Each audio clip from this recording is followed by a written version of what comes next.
Bien, entonces lo que estamos viendo también en la parte práctica y lo que vamos a ver en esta parte, haciendo un repaso de lo que habíamos visto, era de que a la encía, que es el periodonto de protección, básicamente se la dividía fisiológicamente cumpliendo esa función de protección, pero también con una visión clínica para diagnóstico especialmente, se la dividía en tres partes, o mejor dicho en dos partes, uno lo que era la encía libre y la encía insertada o adherida. Esta encía libre consta de la encía papilar, que es la interdental, decíamos, que tiene una forma piramidal, tiene un vértice que siempre va a ser hacia coronal, una base que siempre va a ser hacia apical, y en medio teníamos la encía libre o marginal. Y posteriormente de este surco especialmente, denominado surco marginal, hacia abajo encontramos la encía adherida.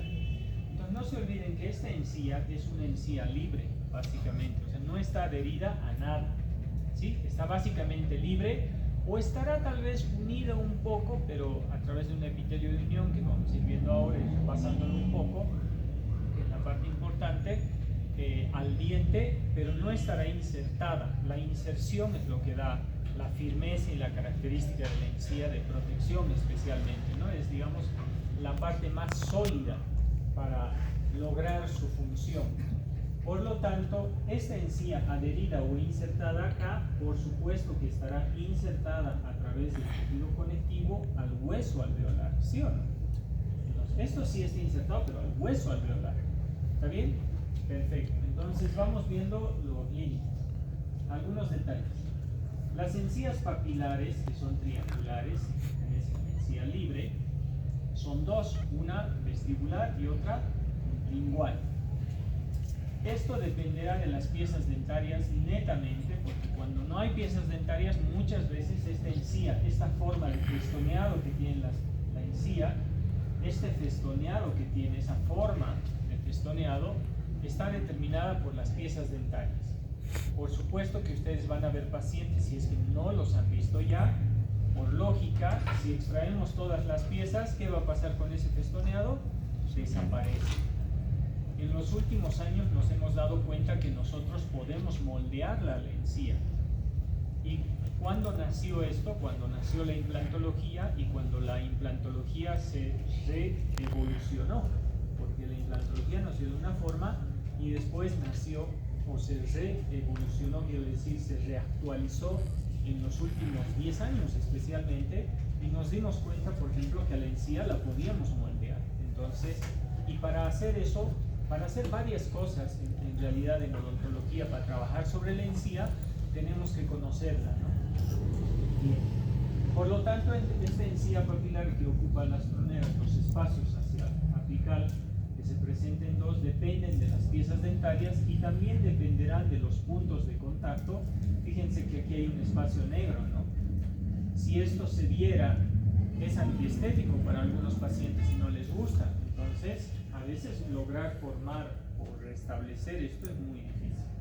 Por lo tanto, las piezas dentarias le dan la forma a la encía papilar y también los puntos o áreas de contacto que vamos a tener entre pieza y pieza dentaria. Y justo hacia apical del punto de contacto o área de contacto vamos a encontrar esa depresión a manera de valle que se denomina col, ¿verdad? Es un repaso. La encía marginal mide aproximadamente 1 milímetro y se extiende desde el margen gingival. ¿Recuerdan ustedes cómo se llama este cuello? Cuello clínico. Cuello clínico del diente. Y hacia adentro estará el cuello anatómico, que es la unión anelo-segmental. Pues esta encía mide 1 milímetro aproximadamente, es libre porque no está adherida a nada, y se extiende desde este margen gingival que precisamente es ese festoneado. O sea, ese borde se le llama margen gingival.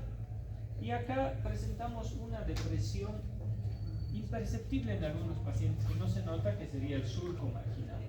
Entonces se extiende desde el margen gingival hasta el surco marginal.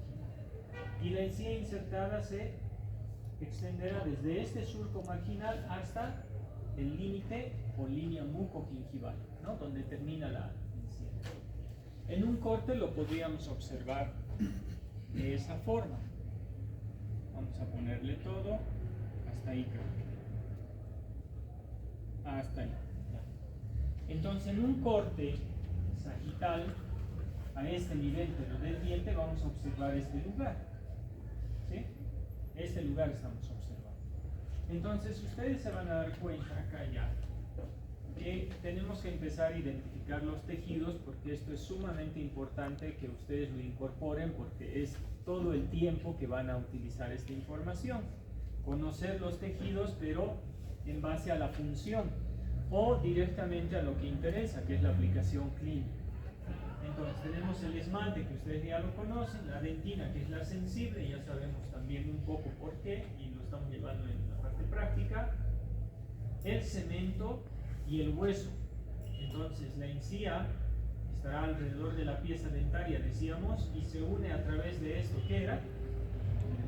El epitelio de unión. Entonces la encía tiene dos tejidos, uno el epitelio y dos el tejido conectivo.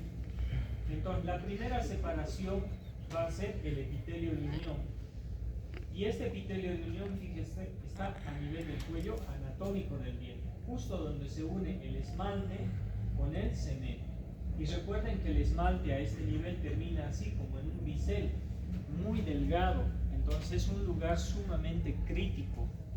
El cuello anatómico del diente, y especialmente por vestibular, es un lugar sumamente crítico, donde ustedes van a ver pacientes donde tienen pérdida de estructura dental todo el tiempo, ¿no? Entonces va a ser un gran reto ustedes tratar o trabajar a este nivel. Entonces tenemos el epitelio de unión, que justo se une a una pequeña porción del cemento, si es que estuviera presente, según la clasificación de choque, y se une prácticamente al esmalte en su mayor parte. Y la característica del esmalte, no se olviden que es como porcelana, es bien pulido, como vidrio, es sumamente liso y bien pulido, ¿no? Entonces lo que le gusta al epitelio de unión, ¿qué es? Superficie rugosa o lisa, liso. Entonces ustedes, si trabajan a este nivel, que tienen que devolver todo liso y bien pulido. Si dejan rugoso, o lugares con gradas o espacios, ¿sí? Soluciones de continuidad, entonces no le gusta la encía y siempre estará inflamado. El epitelio se continúa y tenemos este otro epitelio que se va a denominar epitelio del... Allá, gracias, ya voy a buscar. Ahí son los 10. Epitelio del surco, ¿no? Fíjense, tenemos el surco gingival, que es ese espacio entre el esmalte, el epitelio de unión y el epitelio interno de la encía marginal. Eso era la pregunta, ¿no? Entonces, ¿recuerdan los límites del surco gingival? Porque el surco gingival, ¿qué es? Un espacio. Es como este espacio, ¿sí o no? Es un espacio, nada más. Ese espacio estará limitado por el esmalte de la pieza dentaria justo hacia coronal, de la unión amelocementaria, el epitelio de unión y el epitelio interno de la encía marginal. Y aquí tiene este surco. Ese surco gingival mide entre 1 y 2 milímetros. ¿Está bien? Listo. Entonces acá tenemos el epitelio. Por dentro, ¿qué teníamos acá? El tejido conectivo. Y se agrupaba en 3 tipos de fibras, ¿no ve? Entonces, decíamos, ya vemos a la encía con el epitelio. El epitelio de unión, el epitelio interno del surco gingival y el epitelio externo. El epitelio externo revestirá la encía marginal y también la encía insertada, ¿no? Todo lo que va a recibir impacto masticatorio especialmente. Y hacia el interior, precisamente, si pensamos lógicamente, dice tejido conectivo.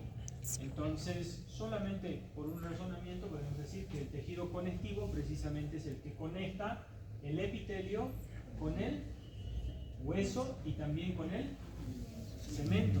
Entonces, este tejido conectivo se agrupaba en 3 tipos de fibras: las fibras circulares, las gingivodentales y las transeptales. ¿Está bien?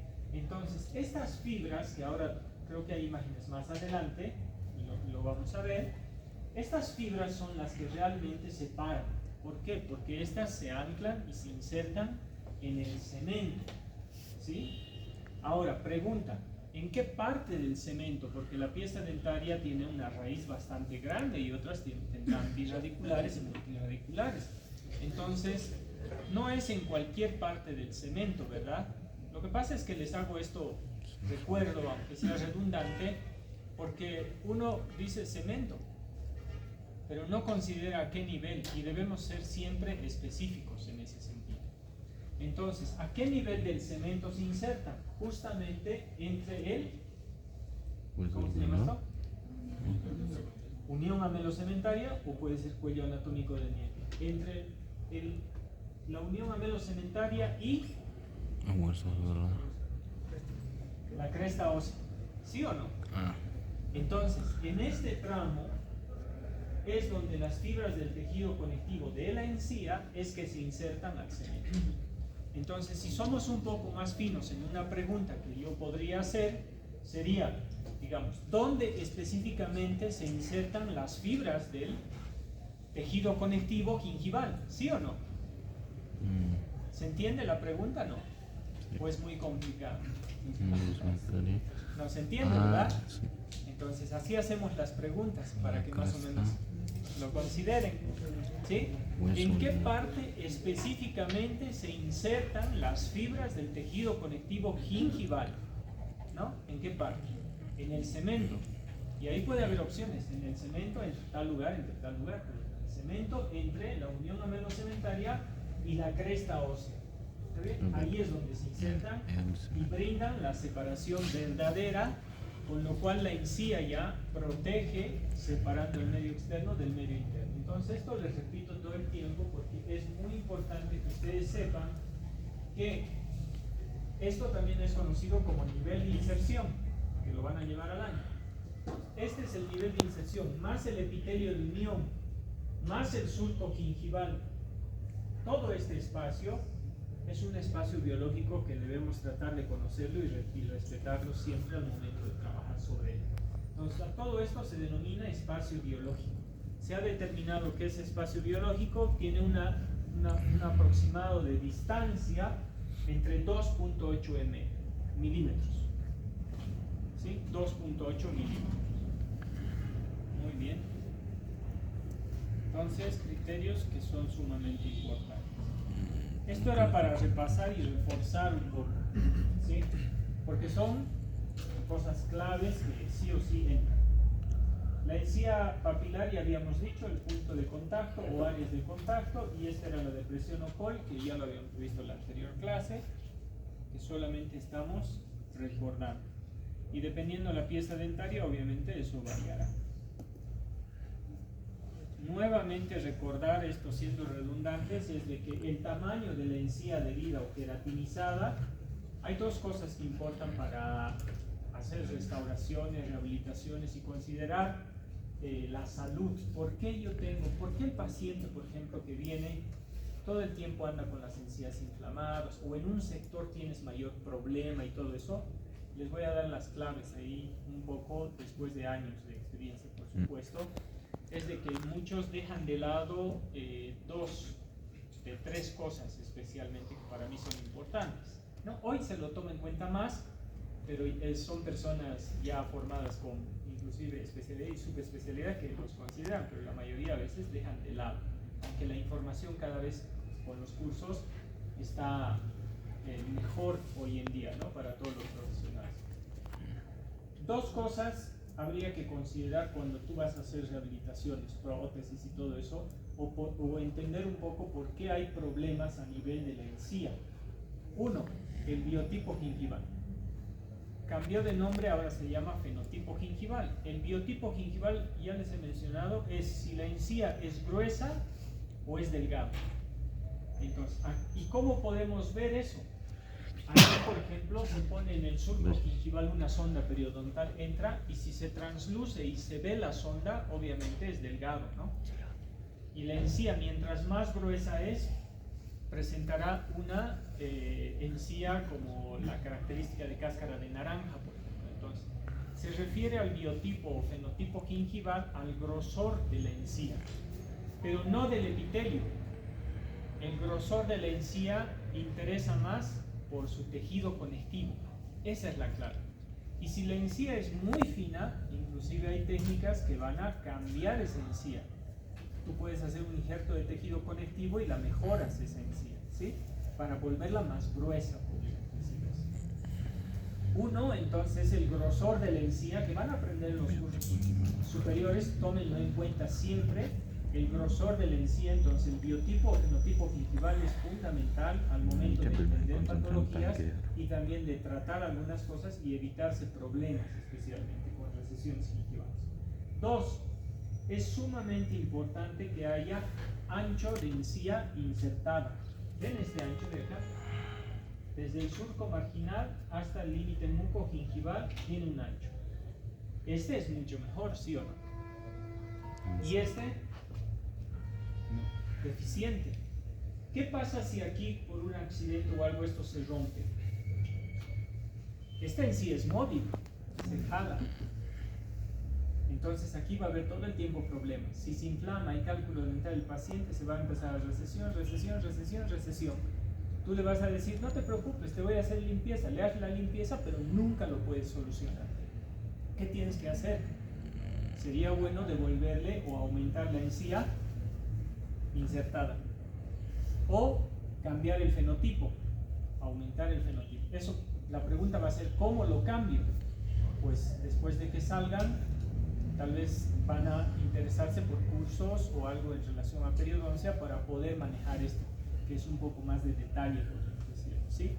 Pero es sumamente fundamental entender que hay encía insertada. Aquí tengo poca encía insertada, entonces probablemente pueda ocurrir problemas acá en los cuales no puedo asegurarle al paciente que le voy a solucionar. En cambio, con este ya es mejor. Puedes tener tu inflamación, lo que tú quieras acá, puedes colocar coronas. Mientras haya encía insertada, mientras haya un biotipo grueso especialmente, vas a poder trabajar de mejor forma. Y en este otro caso, mejor todavía. ¿Notan que aquí se ve un poquito el puntilleo de cáscara de naranja? ¿Sí? Se nota, ¿verdad? ¿Aquí se ve? No, ¿verdad? Entonces ahí ya te hacen notar un poco, y eso ustedes van a ser clínicos que apenas le hagan abrir la boca al paciente, no solo ven el diente, sino tienen que ver todos los tejidos. Y muy rápidamente ya se van a empezar a dar cuenta cada vez mejor con la materia de semiología estomatológica. Entonces ahí es donde tienen que ustedes agarrar habilidad y destreza, ¿sí? Clínica. ¿Está bien? Rápidamente tienen que empezar a ver todos estos detalles. Y el tercero, porque hemos dicho biotipo o fenotipo, es lo mismo, biotipo o fenotipo gingival. 2, encía insertada. Y 3, inserción de frenillos. No les consideran, pero hay unos frenillos, por ejemplo aquí hay, muchas veces hay un frenillo. ¿Se imaginan que aquí haya un frenillo? Ese frenillo es un engrosamiento del tejido que te jala. Y si hay problemas, no te deja cicatrizar. Muchas veces hay que hacer frenilectomías, cortar.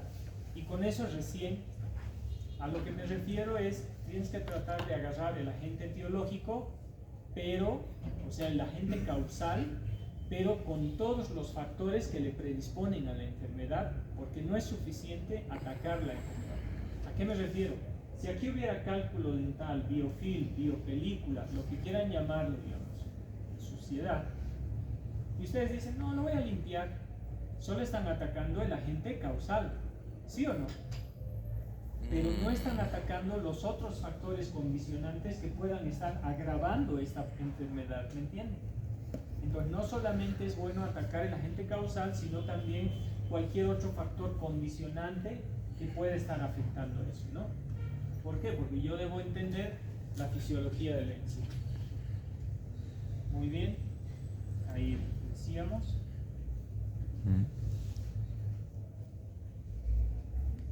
Aquí, si hay inflamación en este sector, es gingivitis marquino-papilar, ¿no?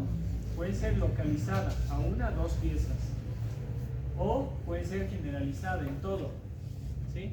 Esta paciente está muy bien todavía, ¿no? Y ahí notamos un poco con las diferencias cuando el fenotipo cambia, el puntilleo de cáscara de naranja, porque este puntilleo de cáscara de naranja es precisamente las fibras del tejido conectivo que están unidas al epitelio y que las jalan. Y como son fibras, entonces hacen esas pequeñas depresiones que se puedan o que puedan ser observadas. Y en otros casos no se nota, ¿ven? Entonces ahí un poco el fenotipo o el biotipo también vamos cambiando. A esto me refería, ¿no? Las prolongaciones de lomóticas. Este es tejido conectivo que se extiende hacia el epitelio. Y todo lo de acá es epitelio. ¿Sí? Todo lo de acá es epitelio.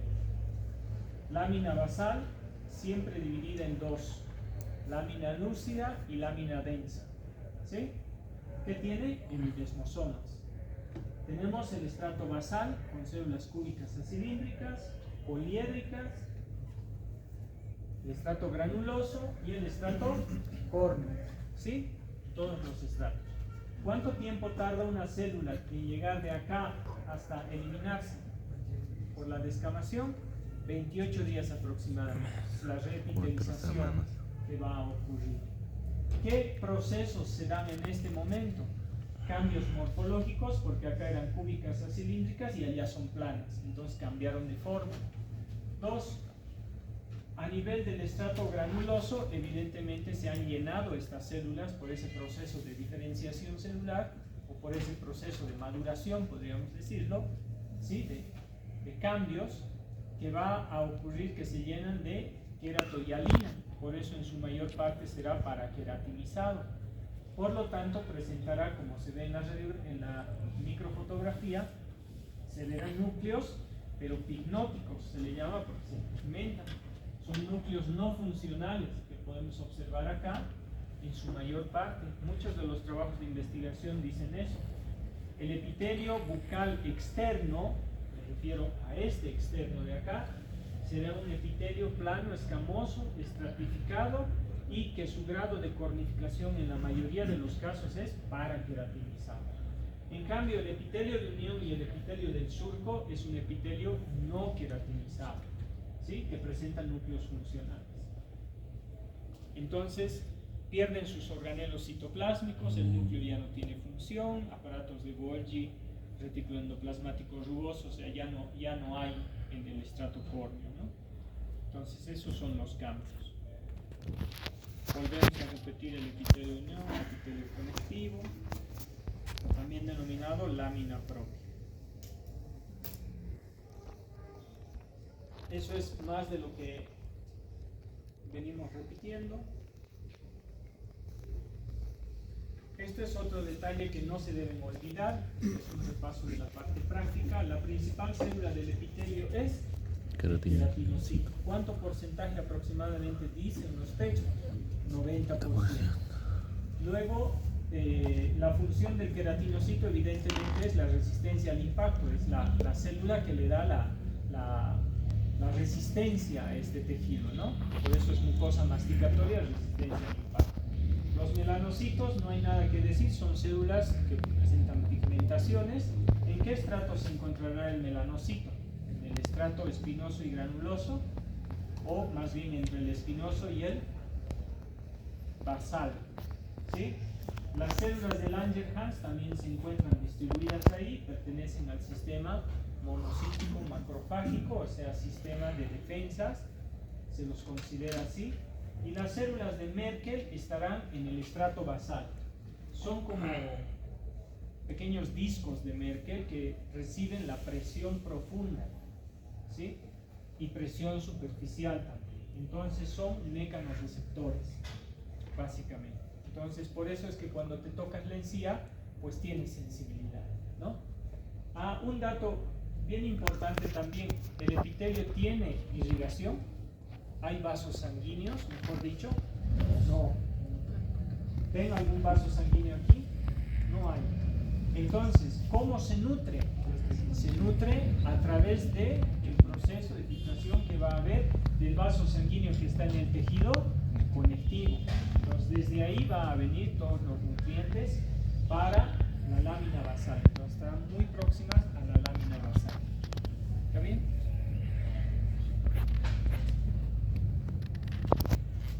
Hay algunas fibras también del tejido conectivo que, fíjense acá en esta imagen, se anclan en el hueso, ¿sí o no? ¿Ven? Entonces hay teorías que las fibras gingivodentales no serán solo que se insertan en el cemento, sino también van a ver las crestogingivales, ¿no? Entonces, son algunos detalles. Con eso se termina de sellar alrededor de la pieza dental. Bueno, este era el ejemplo de los estratos, la lámina basal.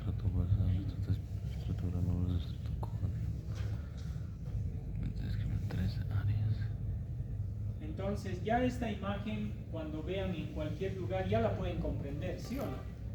No necesitan todas las indicaciones. Ustedes la ven en un libro esta imagen y ya la pueden hacer la lectura y la interpretación de esta imagen, ¿sí o no?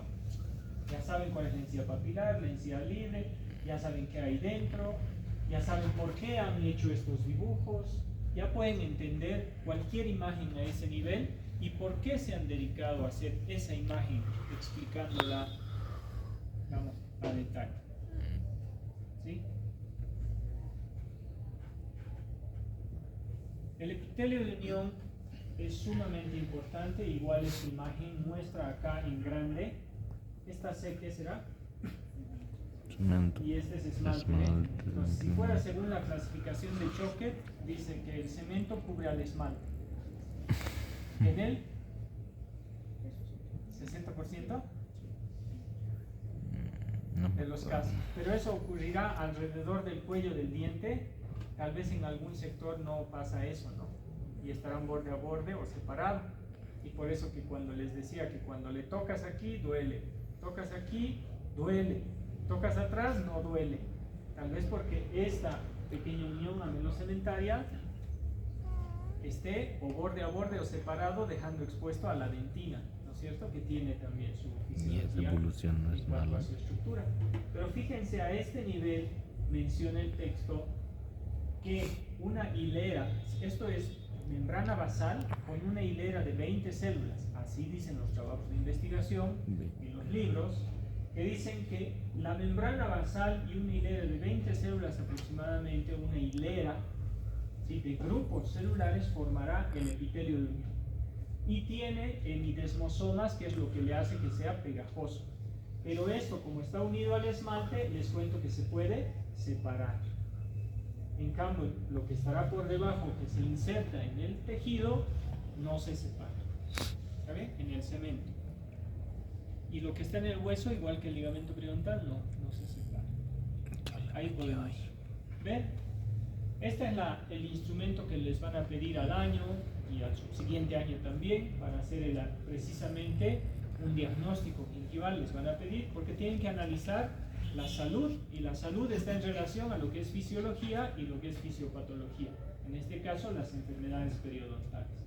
Este instrumento se llama periodontómetro o sonda periodontal, que es milimetrada. Hay distintos tipos de sondas periodontales y que, fíjense, está milimetrado y puede entrar dentro del surco. Y ustedes van a hacer, creo que les hacen hacer, van a ver el nivel gingival, tienen que anotar pieza por pieza, tienen que anotar. Y luego tienen que anotar también el nivel de inserción. O sea, tienen que separar el epitelio de unión, creo, un poco, con una angulación distinta, clic, entran y miden el nivel de inserción. Y todo ese cuadrito se le llama periodontograma. Eso tal vez en cuarto año lo hagan o en tercero, no estoy seguro, no averiguo. Pero les van a hacer eso con el objetivo de diagnosticar si es que hay enfermedad o no hay enfermedad. ¿Está bien?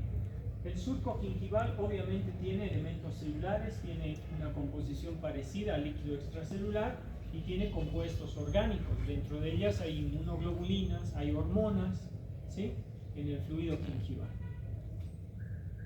En las mujeres embarazadas, en el líquido gingival hay en el primer trimestre aproximadamente y el segundo trimestre se dispara una hormona, que es la progesterona. ¿Qué quiere decir? Se elevan los niveles.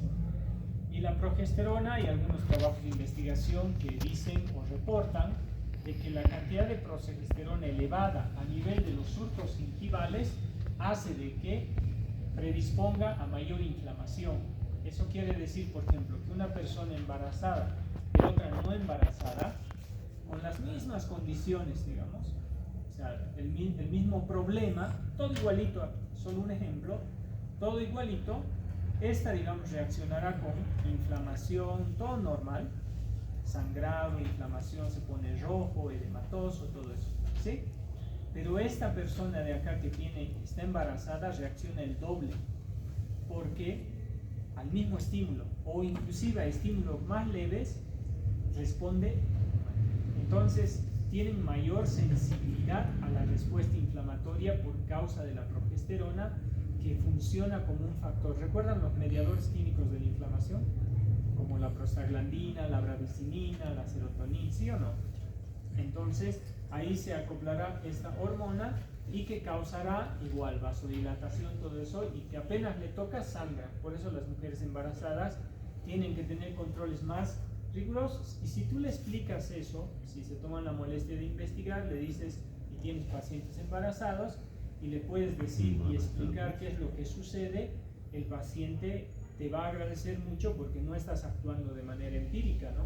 Sino tienes un sustento, por lo cual le recomendarás que cada 3, cada 4 venga para sus higienizaciones.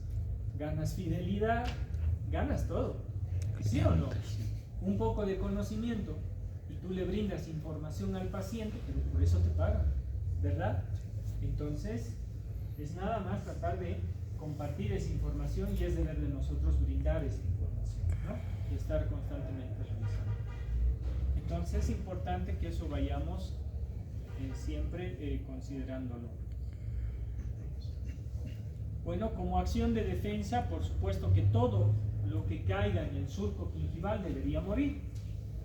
La acción de defensa acá, como hay inmunoglobulinas, hay células de defensa, el epitelio se renueva constantemente y esto no deja penetrar, pues es un área donde tiene un efecto de limpieza, es antibacteriana por los componentes que vaya a tener, y tiene propiedades adhesivas que impedirá que esos microorganismos que están ahí en el surco gingival puedan atravesar esta barrera, ¿no? Que es la encía. Sin embargo, nosotros sabemos que va a existir problemas, porque eso se rompe, ese equilibrio, ¿sí?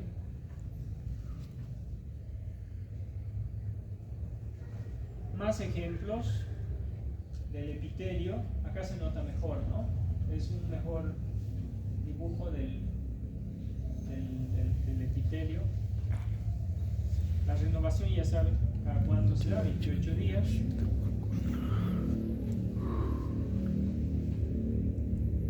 El tejido conectivo, les decía, tiene una capa papilar y una reticular, o sea, es dependiendo si estará pegado al hueso o estará pegada a la encía. Entonces se lo domina de distintas formas. Y algo que no deben olvidar, que las fibras gingivodentales son estas, a manera de manchas, ¿sí? Que se insertan en el cemento y se distribuyen hacia vestibular. El ejemplo que les hacía en prácticas era, si yo soy la pieza dentaria, las gingivodentales están en vestibular y en lingual, ¿sí o no?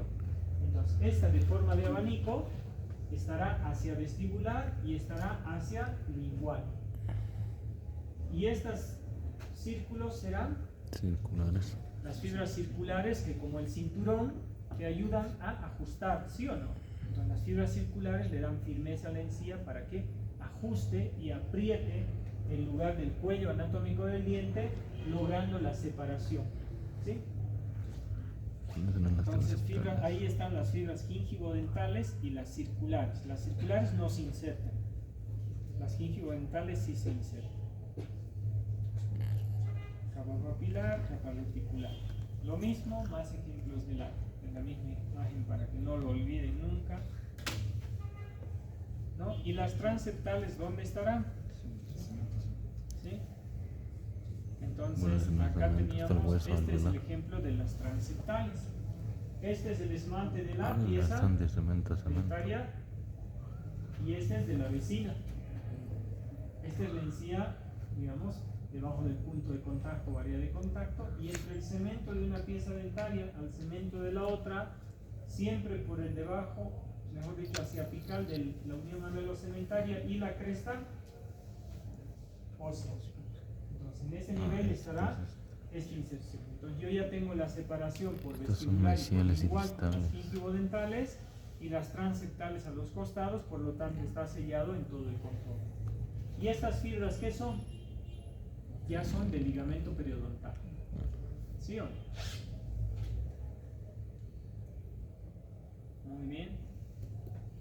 La principal célula del tejido conectivo es Fibroblasto. el fibroblasto, ¿no? Sin embargo, hay varias células ahí. Por ejemplo, hay eosinófilos. Pero ¿por qué habrá ese tipo de neutrófilos? ¿Por qué? Porque ya encontramos vasos sanguíneos en el tejido conectivo. En cambio, en el epitelio no tenemos esta infiltración que se va a dar a ese nivel, ¿no?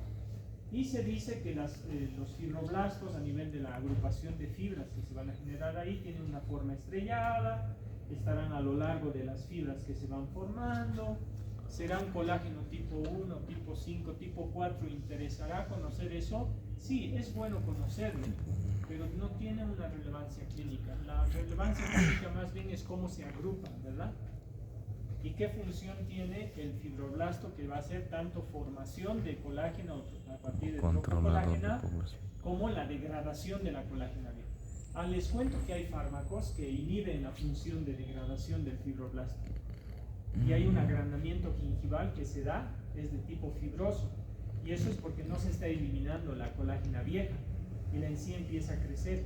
Esos son pacientes que tomaban antes, porque ahora ya hay más medicamentos inmunosupresores. Los medicamentos inmunosupresores, como la ciclosporina, por ejemplo, son medicamentos que algunos pacientes toman para evitar rechazo cuando van a tener unos injertos, ya sea de riñón, o mejor dicho, trasplantes de riñón, de algún órgano, injertos, algo así. Pueden tomar inmunosupresores.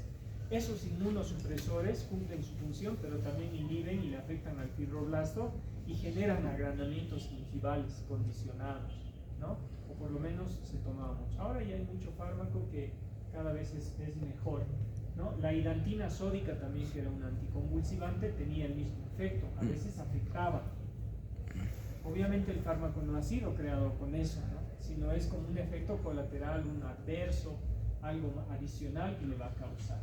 Entonces el fibroblasto a veces deja de cumplir esa función de degradación y la colágena vieja, ¿qué pasa? Se empieza a acumular y la encía empieza a crecer, ¿sí? Creo que hay una imagen por ahí que les voy a mostrar.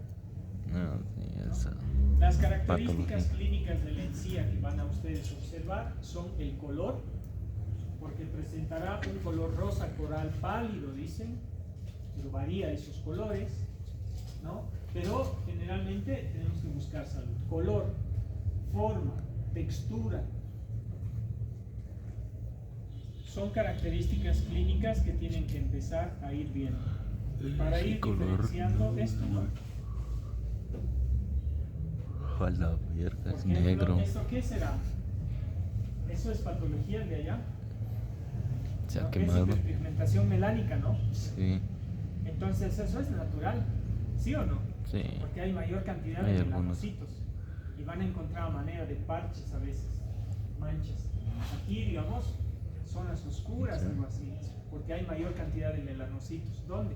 En el epitelio, ¿recuerdan? Bien. La encía puede, Sangra. cuando se inflama asociado a placa bacteriana, biofilm, biopelícula, esas colonias bacterianas lo que van a causar es inflamación. ¿Cuál es el primer paso de la inflamación? Clínico siempre, a lo que responden los macrosíntomas, que son dolor, calor, rubor, tumor, ¿no es cierto? Sangrado y todo eso. El interno, ¿qué es lo que está pasando? Vasodilatación. Eso es lo que está pasando. Apenas le tocas, miren, tú puedes medir el nivel de sangrado. Tú le tocaste acá, sangró muy poco. La inflamación va a ser leve, mucho menos. Acá ya le toca, en este caso de acá, apenas le estás tocando a la encía y ya sangra. ¿Por qué? Porque hay una inflamación, porque hay liberación de prostaglandinas, hay bradicinina, duele también, ¿sí? Todos los macrosíntomas responderán a eso, ¿no? Cuando se rompe. ¿Lo ven ahí? Aún está ¿Cómo adentro. les van a llegar los pacientes? ¿Sí? Ahí. Vienen cuando recién Fíjense duele. eso. Miren cómo está acá. Ya el cuello anatómico del diente aquí puede quedar expuesto. Y aquí puede haber hipersensibilidad dentinaria. Duele un ¿Sí? chingo. Miren ahí. Eso ya será una Le fracción, comieron toda la carne. Se una ve erosión. la raíz. Ya tenemos que empezar a ver, ¿no? Agrandamiento muscular. Fíjense la diferencia de este caso con otro que voy a tomar. No sé si eso es... Son como globitos, Es ¿sí o no? natural. Están como bien hinchados, ¿verdad? Eso es el tumor de la inflamación, por el exudado. Como hay vasodilatación, hay extravasación de plasma, hay exudado se le llama, y empieza a hincharse, miren, inflamación condicionada por placa bacteriana, que puede deberse también a otras cosas, Ya vale. a la edad, la pubertad, por ejemplo, en jóvenes, por los cambios hormonales, también puede deberse a eso, ¿no? Fíjense que aquí ya no hay papilas. Este puede ser un boom, se llama gingivo o gingivitis úlcero-necrosante. Antes se llamaba aguda, le han quitado el agua. Mírense, no hay papilas, ¿ven? Esto es sumamente doloroso. Y fíjense, decapitación de papilas, mucha contaminación, grandes colonias bacterianas acá, gram negativas, muy agresivas. Y este es distinto, ¿no? Este agrandamiento es por inhibición del fibroblasto. Aquí no degrada colágena y fíjense bien cómo esto está más ¿Por fibroso. qué los O sea, en el incisivos anterior centrales caso, están tú le así? tocas y son como globitos. Le tocas y sangra. En cambio, este le tocas y es más duro. Entonces, la inflamación puede ser edematosa o puede ser fibrosa. ¿Cuál es la más difícil de tratar? Esta. Porque la otra la limpias, va a drenar todo eso y la solucionas. Pero esto debe estar causada. Esta estaba causada por esteroides. Los que van al gimnasio, ¿no es cierto? Los que van al gimnasio muchas veces consumen cierto tipo de sustancias para mejorar. Ajá, ya están viendo los que van. Ya. Los que van al gimnasio y hay mucho de eso, que él sí toma. a veces toman suplementos y algunas veces se pasan de la mano y toman esteroides. Y esto es lo que causa. Entonces, condicionado. Pues, ¿Lo ven? Al ¿Y qué estaba mierda, por el debajo? negro. El hueso. Y el hueso se puede ir reabsorbiendo cada vez más. Ya vamos terminando con esto, porque ya saben del ligamento periodontal, ¿no? No hace nada mal un poco de resumen. No se olviden que la irrigación del ligamento periodontal siempre viene por tres partes: apical, transeptal por los vasos óseos y gingival desde aquí. Entonces tiene tres irrigaciones el ligamento periodontal. Esto ya lo hemos repasado en clases: las fibras crestoalveolares, horizontales, oblicuas, las apicales y la distribución de las fuerzas.